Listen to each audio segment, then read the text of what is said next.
Namaskaram. There's some problem here.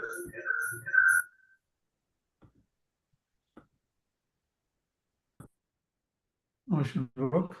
Asmat Gurubhyo Namaha, Asmat Parama Gurubhyo Namaha, Asmat Sarva Gurubhyo Namaha, Shri Krishna Parabrahmane Namaha, Shri Lakshmi Nasimha Parabrahmane Namaha, Shri Lakshmi Hayavadana Parabrahmane Namaha, Sarvam Shri Krishna Arpanamas.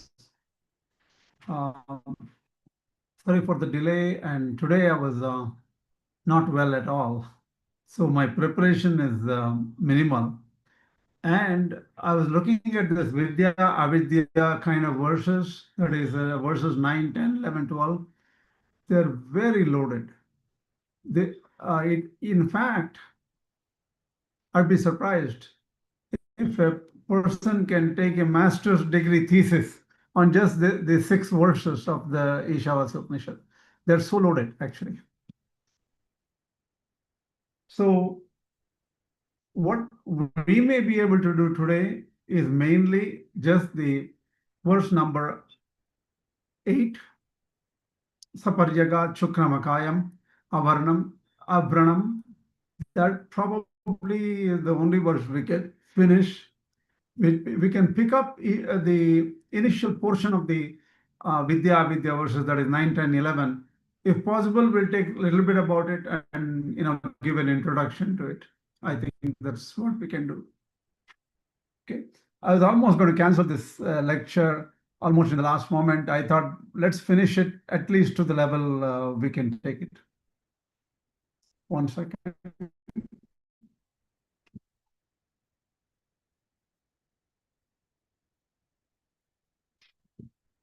Let me share my screen.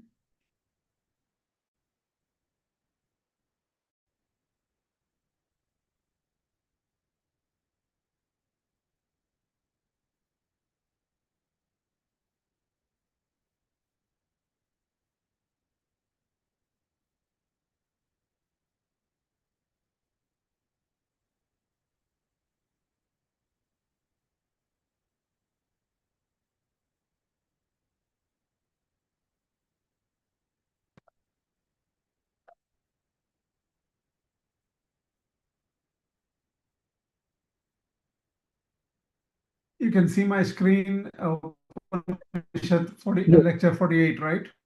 Yes. Okay. Swami, your voice is breaking up a little bit. Okay, let me check if my internet is good or bad. Okay, hold on a second.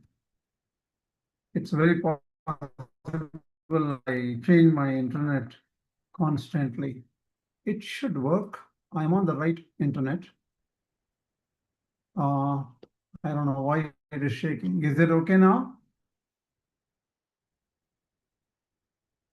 It's okay. Can you hear me? Okay. Yeah, let me just check if I can get this.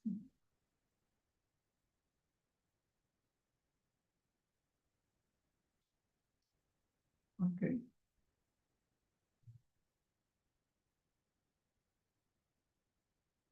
So we were going to explain this 8th verse, Saparyagate, Śukram, Akāyam, avraṇam, Asnaviram, Shuddham, Apapavidham, Manīṣī, Paribuhu, Swayambuhu, Yata Dhatyato, Arthan Vyadadhate, Shashvatibhyaha Samabhyaha.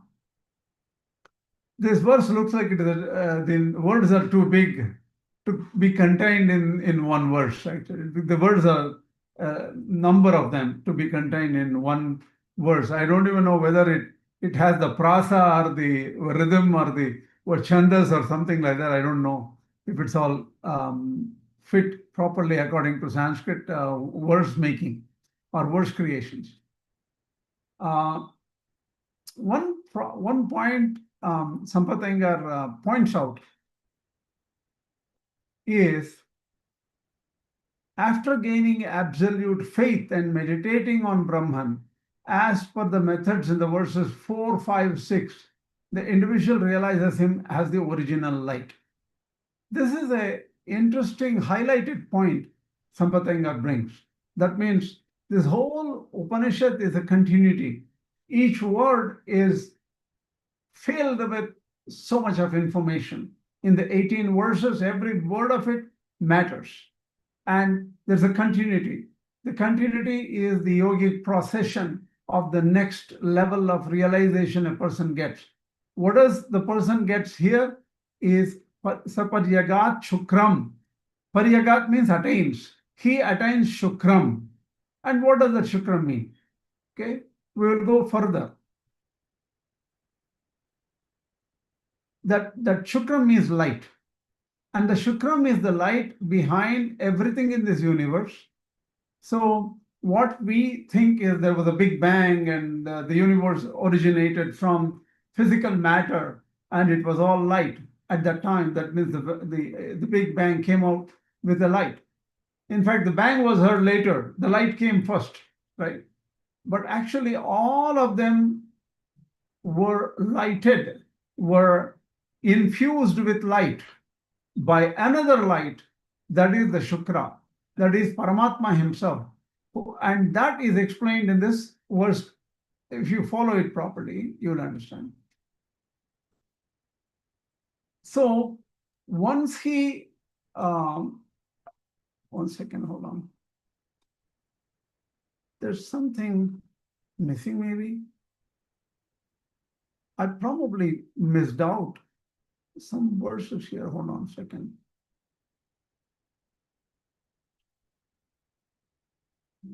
No, I think it will come up.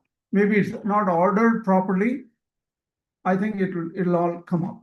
So the first sentence is saparyagat. He attains Śukram. And what is the nature of the Śukram? Akāyam. That is, does not have body.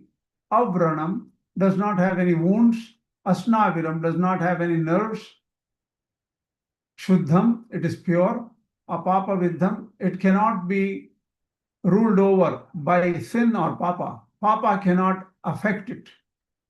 The other individuals like us, the papa can take over.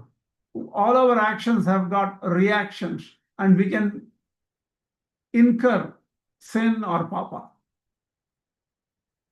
So such a person, after attaining this Brahman,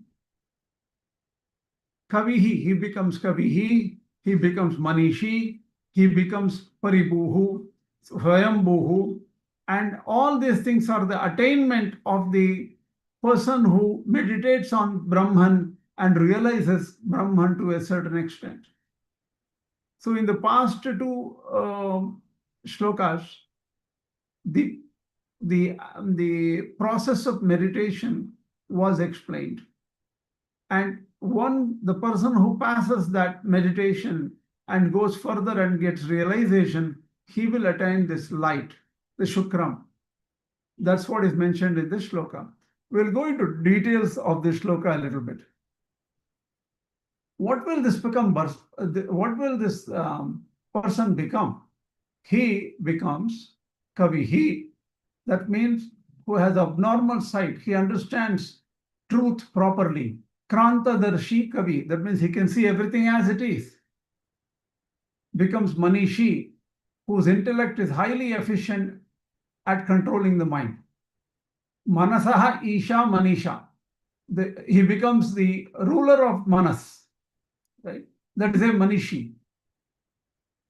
He becomes Paribhuhu, one who has the capacity to know every science and can subdue all obstacles. So he doesn't have any limitations. His knowledge becomes without any limitations. And he becomes Swayambhu, who becomes himself by reciting the self and realizing its blissfulness through intellect. So by knowing God, he can know himself also, because his knowledge becomes outward, inward, everything. And even if he goes inward, he sees Brahman right within himself also, right? This individual then maintains the truths of realization. Yatha tatyato vidadhat. That means he sees God as the ideal and life's purpose, and he is the redeemer, helper, and he is the emancipator. He knows the truth. This is the truth. So Shashvatibhya Samabhya means Shashvata means eternal. So the thing is, he gets eternal bliss by the merciful God. after being released from bondage.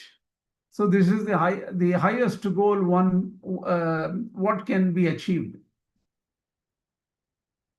So the author of the verse 8, the author states, that is Sampadanga states, it serves as also a summary of the preceding verses. My grandfather is a stickler for connecting the verses, right? So he is now carefully building the story as to how the Jivatma reaches Paramatma and how Jivatma reaches realization. So the first verse is Īśāvāsyam, that is, it is just not you and the matter here. You cannot see Ishvara, but he is right there. He is pervaded everything, what you can realize here, what you can see. Then in the second verse immediately says, do not stop performing your religious duties. That is very important to purify yourself. Okay. Third verse is left out here. The third verse basically means if you don't do this, you'll go to hell. That's all. Antam tama pravishanti. The fourth and fifth verses, with this earlier foundation, he has to get a rational understanding of the Lord. And Lord is also the redeemer of Papa. He will remove your papas. That way your knowledge is not restricted. The sixth verse says, the sixth verse is the two paths. Swatma Shariraka Paramatma Anusandhana and Brahmatmaka Swatma Anusandhana. That is, this occurs after the Adhyatma Yoga, that is knowing the similarity between souls and Paramatma. Then he will meditate on Paramatma in different ways. That was explained earlier, we don't have to go there. Seventh verse says, the benefit of the realization is described as freedom from delusion and misery. The first benefit is delusion and misery that pervade life. So if you look at life, always life has problems. Everything, even working hard to get money is a problem. Once you get money, storing the money is a problem. So life is full of misery. So all the 7 verses connects everything. It connects philosophy, metaphysics, ethics, ontology, cosmogony, eschatology. All these things are contained in the 7 powerful verses. Then 8th verse shows that a person who realizes truth through these courses of intuition remains in the world as an evidence and a marvel. So because he becomes knowledgeable, he becomes a sage, he becomes a jñāni, he gets the insight of everything. People will think that, oh my God, I have to find a jñāni, I have to find a jñāni. This person becomes a person to follow. And his belief is not just a belief. His belief is going through realization, and he is getting realization itself. So he's getting the fruits of his belief. Belief is no more just thinking that, oh, I have belief in God. I don't hope to see God, but I have belief in God. That's not like that. It is very positive for this person. So what is this Śukram? That's what is explained in the next few slides. So the truth or the original light is the Śukram, and the truth is explained in 6 words. Okay. So to explain this, he goes to the Shikshavalli of the Taittiriya Upanishad.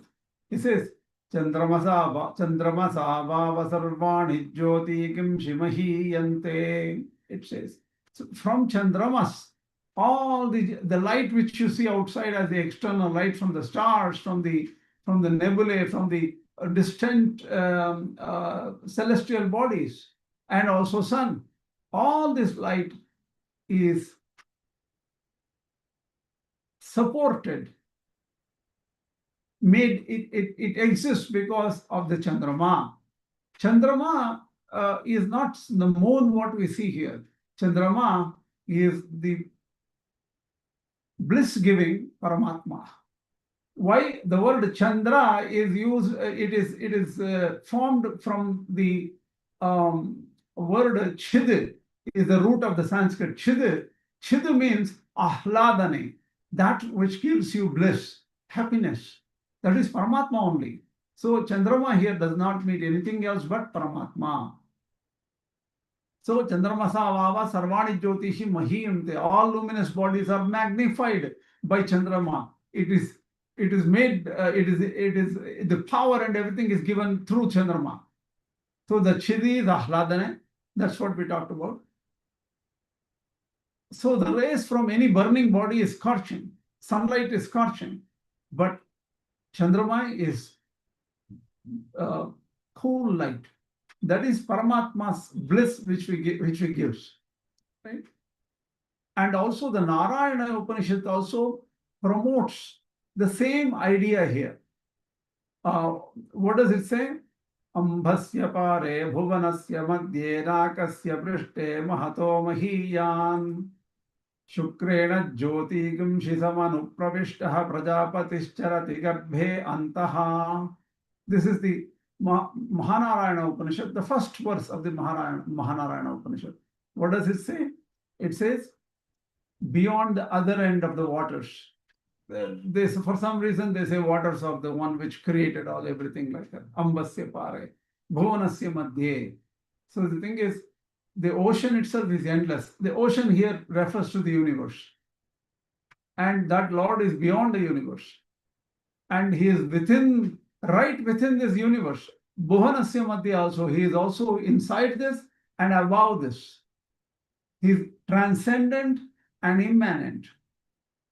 And he has gone beyond the infinite sky, nakasya prishte, beyond the nebulae, beyond whatever we perceive. He is greater than the great. Mahato Mahiyan, he is greater than the great. Infinite consciousness. Shukrena jyoti gimshi samanu pravishtaha. Jyotimshi samanu pravishtaha. He says he has entered by the seed of light, of consciousness. He has entered within creation as the Prajapati and is wandering around, playing around within its womb. So he is playing within the cosmic womb of creation. This cosmic womb creates everything else, like human beings and everything like that, right? Every being. So this Lord also is within this universe as Prajapati and is playing around. So this is his divine play.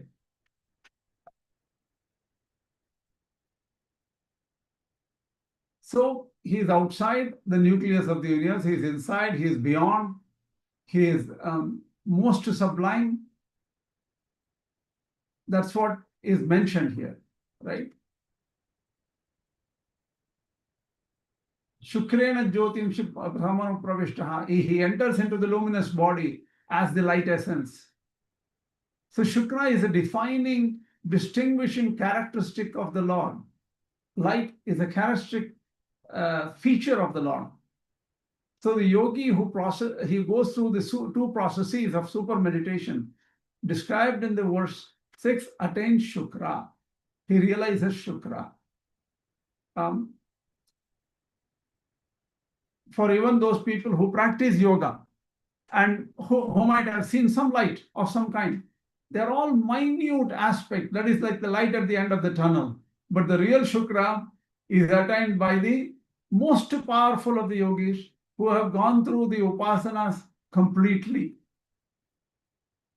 But even for the beginning yogi, if there is any light which the person can see, that gives a confidence for that yogi to go further. So this is pratyakshaavagamam dharmyam susukam kartumabhyayam, like how Krishna says, this is doable.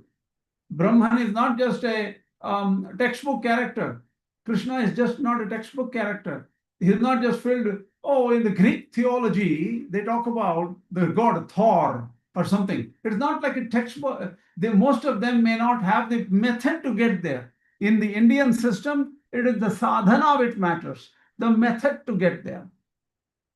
Even in the Bhagavad Gita, I gave a clue, I gave a poll today, just to give an idea, for you to think, If you look at the textbook itself, it says Brahma Vidyāyam Yoga Shastre, it says, right? So Gita is a Brahma Vidya and Yoga Shastra. But predominantly it is a sadhana shastra. Predominantly it gives you a method to get there. What is the use of knowing the theory? Theory is only, everybody, Christianity will give you a theory, Islam will give you a theory, Buddhism will give you a theory and all. What really matters is how to get there.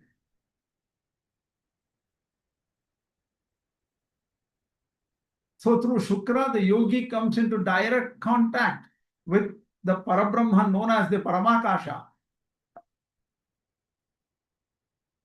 So the next distinguishing feature of that Paramatma is Akāyam, no body. He does not have any body. So he does not have any body like human beings can imagine. That's what we should think about. Suppose the Akāyam is bodyless only. Suppose in English you can just say Akāyam. Kaya is body. Akāya is without body. If you just explain it in that way, it doesn't make sense. Because the next word says avraṇam, without wounds, and Asnaviram, without nerves, will come next. So if you don't have a body, why are you worried about the wounds or nerves? So the next two words don't make sense if you just say it is bodiless. You have to say that it should be interpreted as Lord has no body of the type of the human beings, the way we can imagine what a body could be, right? He has something different. So what does the avraṇam means? Without wounds. Nerves are asnaviram. So wounds means our body is subject to external influences and external problems. He is untouched, and he cannot be touched by any external happenings. That's the meaning there. Okay. So the summary of avraṇam and asnaviram means assume out of his own free will. Body is, Lord can take body of his own will. And such a body is in absolute control and influence, not subject to internal or external constraints. So Asnaviram is nerves which is internal, right? It senses something within you and helps something within you. And wounds are the effects of external attacks. So finally, the subsequent words are Shuddham, Apapaviddham. Shuddham means pure. Apapaviddham means no Papa can take over.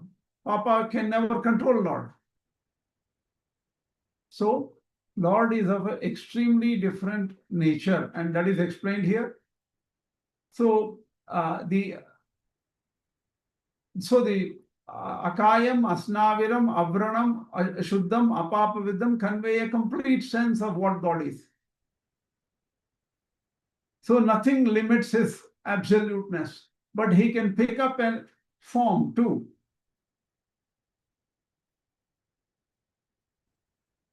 That is why even the Sahasranama, Śaṅkarācārya Bhujagashayanam Padmanabham Suresham Vishwadharam Gagana Sadrisham. So thing is, all these things are explained there in the Sahasranama. That is a simple summary of all these things put for a daily prayer for everybody to recite the 1,000 names of the Lord and experience the Lord through every name. So both the personal and impersonal aspects of God are absolute. That means that will not go away. They are nitya. By himself he is impersonal, but his absoluteness as bliss is a feature for his personal aspect, because bliss is something human beings require. So he can give bliss to you. So that becomes personal. So the personal aspect of God becomes a fulfillment of the impersonal truth. So impersonal is amurta, formless. And that is the reality behind all the forms and the manifold universe here.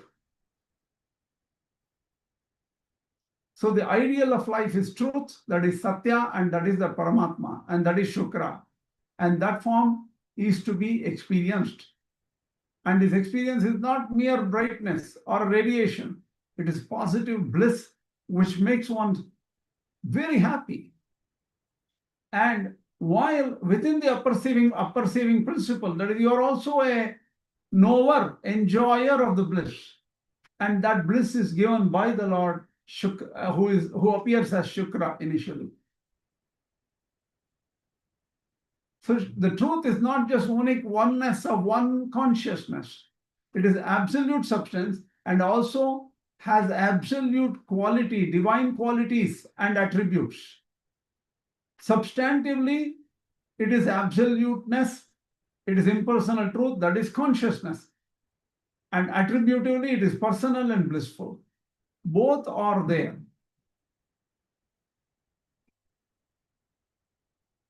So in this verse, Shashvatibhya Samabhya indicates forever such bliss is experienced. If bliss is experienced for one moment, what is the need to experience bliss in the next moment?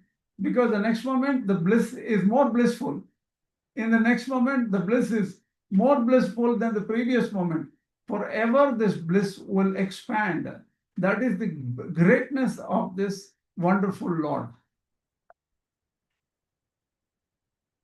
There is no limitation by time or any past, present, future. Doesn't make anything make any sense to Brahman. But for us, it is convenient to have past, present, and future. So, what is this body of the Lord made of? Shuddha Sattva, we say. It is pure brightness, pure Sattva. It is not related to the material Sattva, Rajas, Tamo gunas. Right? The material has its problem. The brightness, Sattva is there. So Rajas is activity and Tamas is inertia. But the pure matter, which is beyond the physical matter, is pure Sattva. This Sattva is very different from what Sattva you see in the matter. That is pure substance where the eternal lokas are formed, like the Vaikuntha lokas are formed through you in that is the matter which is the substance of the Vaikuntha lokas.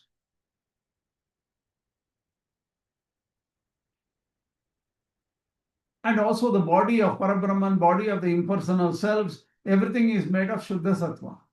And it has no limitations of time, space. So the first part of the 8th mantram states, Saparjagat, Śukram, Akāyam, truth and ideal are identical.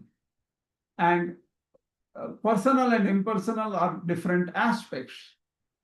And so the absolute is not just one consciousness, it's synthetic absoluteness.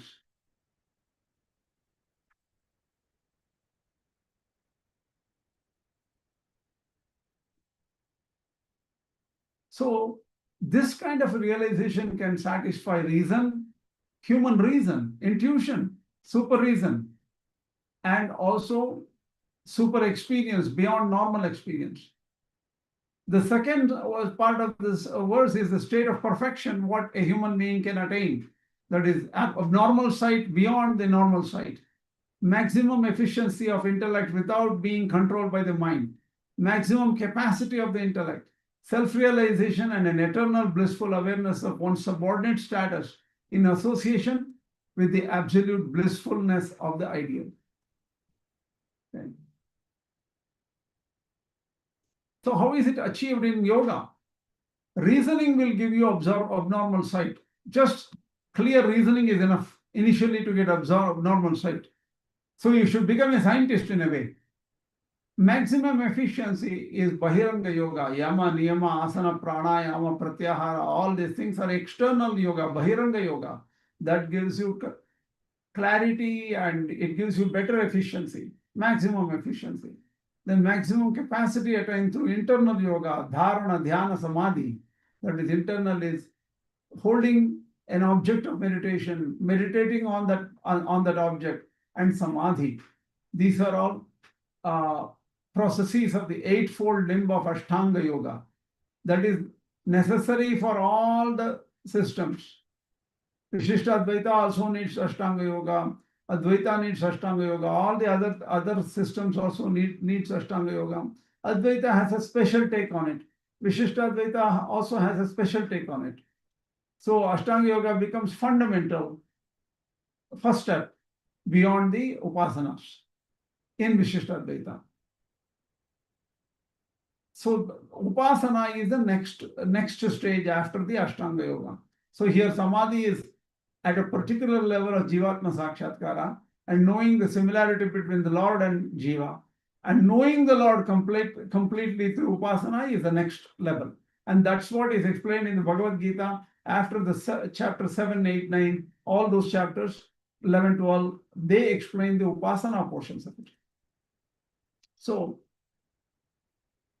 this will give you life of perfection and awareness of the absolute, and also it turns into dynamic aspect of universal service performed altruistically without any selfishness. And that's what is explained in the 8 verses of Īśāvāsya Upaniṣad. Today we are running into some time limits, but I'll just explain a few aspects of the for next 3 verses. The next 3 verses are Andam tamaha pravishanti ye avidyam upasate. So those who focus on avidya, they go to dark hell, darkness, blind darkness. Tato bhuya ivate tamo ya'u vidyāyam rataha. They will go to deeper darkness, deeper darkness, who focus on only vidya alone. So who focus on avidya goes to darkness, blind darkness. Much deeper darkness does a person who focuses on vidya alone. Anya devahu vidyaya.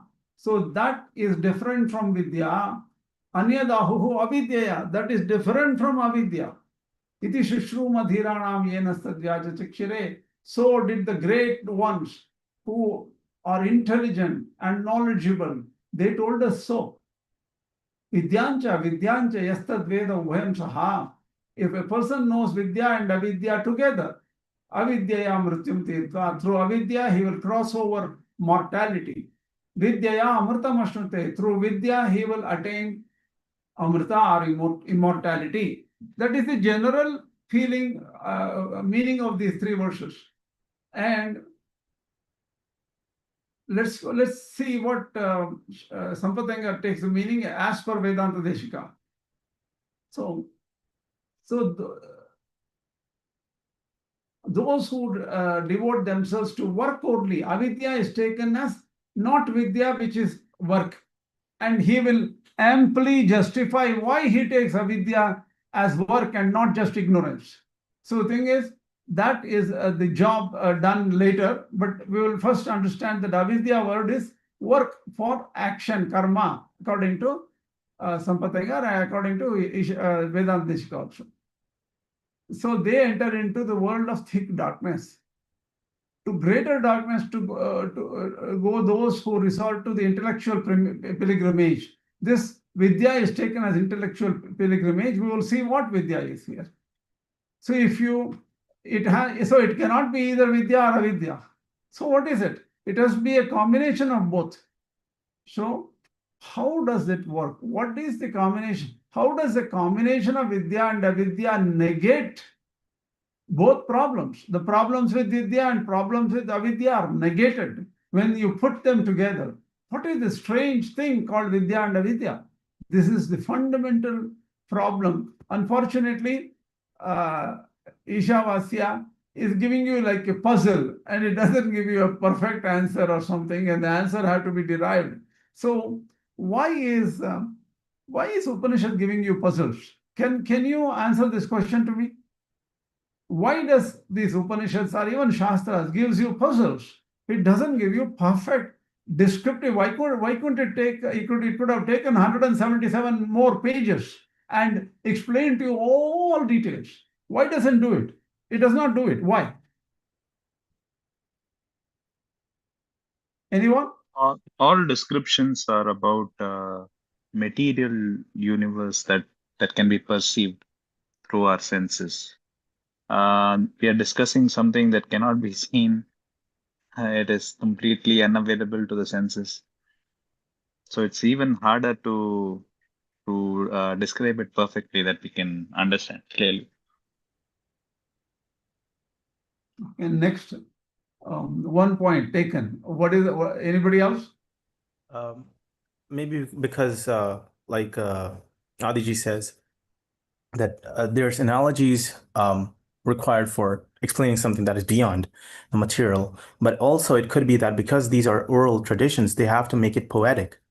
They cannot just, have like everything in a descriptive way. So that's why we have, like Patanjali Sutras and all those things. They're very short and they have to condense, like put as much information as possible inside very few words.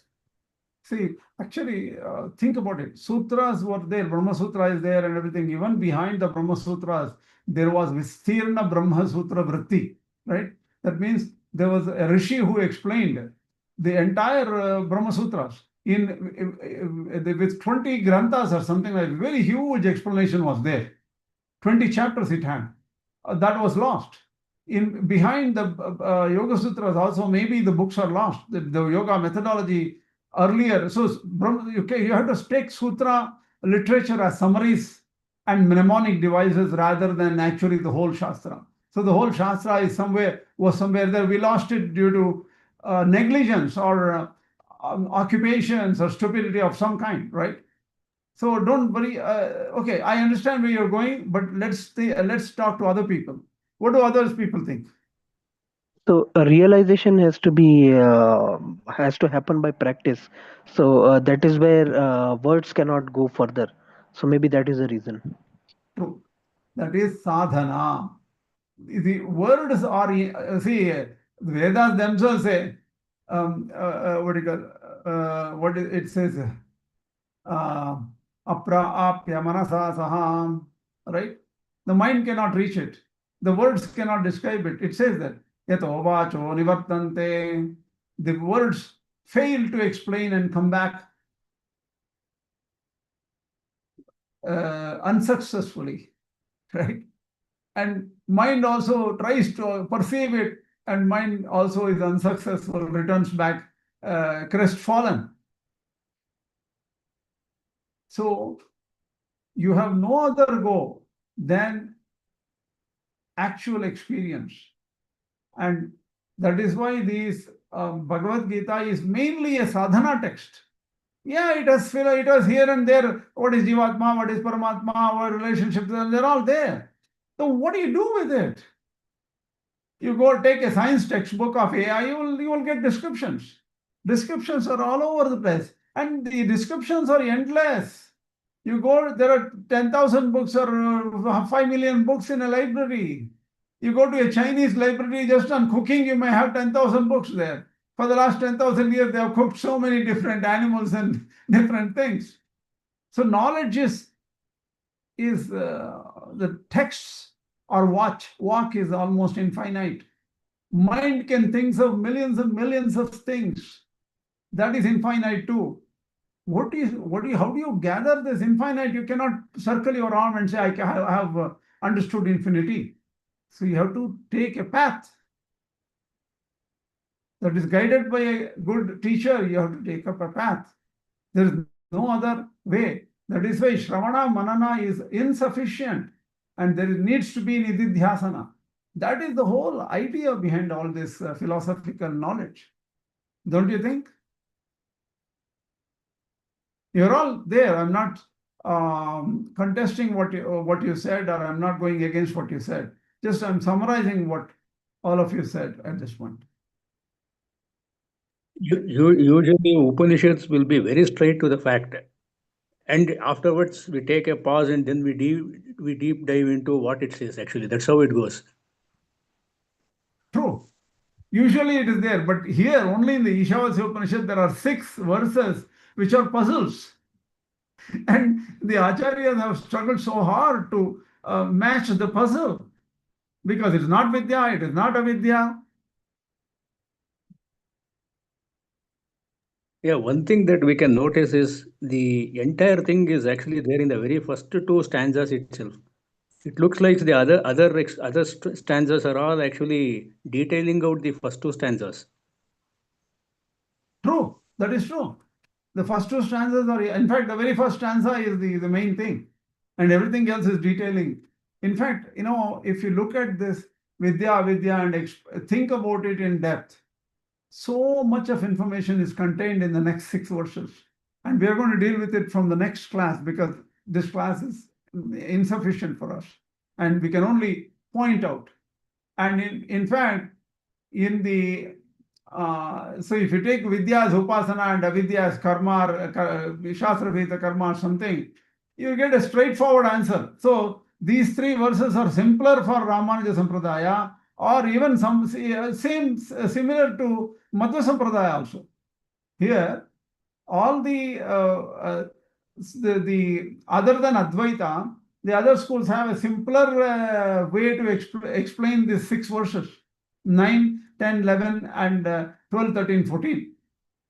Śaṅkarācārya goes 100% in a different way, because he realizes that for him, karma cannot exist in the final goal. Brahman is without karma. Karma cannot lead to Brahman. Karma has a different fruit altogether. Only Chitta Shuddhi, only purification of mind. And Vidyā is separate for him. So if you combine Vidyā and Avidyā, again problems comes. This becomes jñāna karma samuccaya. Vidyā is like jñāna, Avidyā is karma. Those two cannot be joined in Advaita, because he says jñāna is poles apart. It is like night and day. You can't combine night and day. If you combine night and day, what comes out is only day, because night doesn't delete the day and day deletes the night. The sunlight will delete all darkness. So they are opposed to each other. Vidyā, Avidyā, that is upasana and karma, or jñāna and karma, are opposed to each other in the Śaṅkarācārya's view. That is why Śaṅkarācārya is very smart. Right at the beginning, he gives you a big lecture for 5 pages. Why jñāna and karma should not be taken together, and why they are opposing each other. So this is the whole strategy Śaṅkarācārya takes. But for Rāmānuja and Vedanta Deshika, it is very simple strategy here. It is not complicated. But we will understand. Strictly speaking, we should have studied Śaṅkarābhāṣya here. What is Vidyā for him? He will take it as some Devata Jnana. The Avidyā is different for him. So he takes non-obvious meanings to build a different story. And the whole story of the Īśāvāsya's 50-60% of Īśāvāsya does not even deal with the Isha aspect of it. For Ramanuja Sampradaya, all the 18 verses support the Īśāvāsya, or the Lord. That is the central theme of the entire Īśāvāsya. For him, he takes Jnani and Ajnani. Ajnani has all this, so many verses from from all the like 9, 10, 11, 12, all these verses all the way to the 18 sort of refers to an Ajnani for Śaṅkarācārya. For Jnani, only a couple of verses initially refers. Even the second verse does not refer to a Jnani for Śaṅkarācārya. It's just a difference of opinion and style of approach. That's all. What we will do is we'll have a shorter class. If you don't have other questions or comments, we'll stop it right here. Here I think he who understands both Vidyā and Avidyā, in a way it says Avidyaya mrityum tirtva Vidyaya amritam ashnute. Same meaning is expressed here, and I think is it so? Yeah, that is exactly the verse. In fact, if you look at the verse, Vidyancha yastad veda ubhayam saha avidyaya mrityum tirtva vidyaya amritam ashnute. That's what he said Oh, here. it has come. It has Yeah. come. Okay. Yeah, yeah. Both are required. And this is where there is a major, what do you call, difference of opinion from Śaṅkarācārya and Rāmānuja Bhashya here, or we can say Vedantishka's Bhashya. What we will do is, we will not take up Śaṅkara Bhashya here, because our focus is only to understand Kenopanishad. To understand Kenopanishad, we need to understand the 6 verses based on how Sampatanga are analyzes based on Vedantishka's approach. That we will take up next time. These are crucial to understand, very deep verses, because this will give you, according to the Sampatanga, it is culture and something else. He talks about 2 aspects in these 3 verses and the next 3 verses. Okay, all right then, we'll stop here. Asmat Gurubhyo Namaha, Asmat Parama Gurubhyo Namaha, Asmat Sarva Gurubhyo Namaha. Shri Krishna Parabrahmane Namaha, Shri Lakshmi Sama Parabrahmane Namaha, Shri Lakshmi Hardana Parabrahmane Namaha, Sarvam Shri Krishna Paramastu. Namaskaram. Namaskar. Namaskaram. Hare Krishna. Bye.